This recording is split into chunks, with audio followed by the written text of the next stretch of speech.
Night Sky Rundown for the month of March. My name is Dr. Harry Jorgensen, Director of the Widener Observatory, and I will be your host telling you what's up in the night sky this month. And my name is Kenesha Pinckney, and I will be your co-host. The month of March heralds the transition between the seasons of winter and spring. In like a lion, out like a lamb. You may notice the change in the weather, but there's also a change in the pattern of stars. The familiar stars, Betelgeuse and Rigel in Orion, and Pollux and Castor in Gemini, will gradually exit the celestial stage to welcome the generally less spectacular stars of spring. The winter stars Aldebaran in Taurus, Capella in Auriga, Sirius in Canis Major, and Procyon in Canis Minor will also be fading as we go through March. As the evening progresses into night, the stars of spring have begun to emerge from the eastern horizon. Around 9 p.m., look into the east and you will see the star Regulus, the brightest star in Leo. Leo is, of course, one of the 12 zodiac constellations. The sun passes within its borders between August 10th and September 15th. Later at night, the Big Dipper gets higher in the northeast. In the bowl of this constellation, the two front stars, Merak and Dubhe, can be seen pointing towards the North Star, Polaris.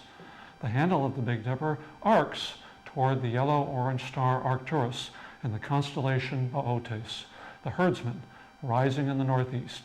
Arcturus is in fact the brightest star in the spring sky and the fourth brightest star in the entire night sky. Over the next 2 months, Mars will set at about the same time each night at 9 p.m. Mars resembles a moderately bright star to the lower right of the much brighter star Venus in the west at dusk.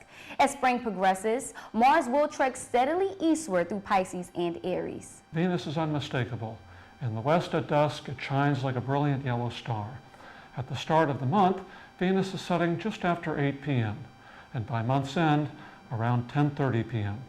With each passing night, Venus gets a little higher in the western sky.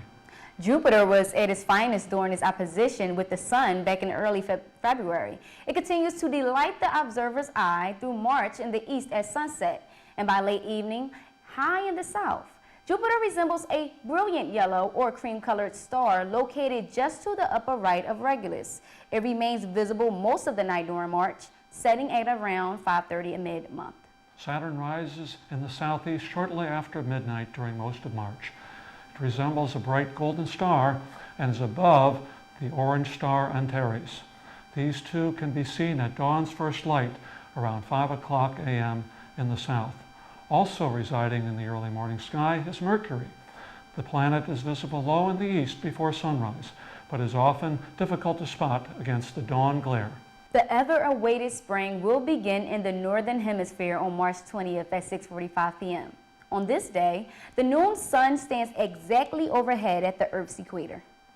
The first day of spring will also contain the new moon.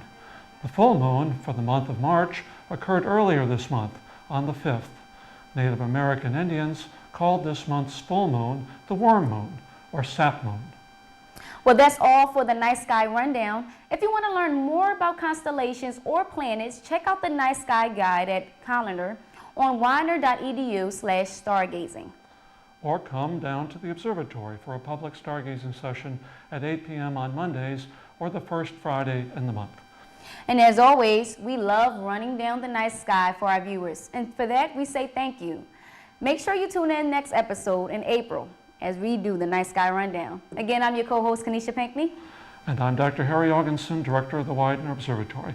Have a good night. Good night.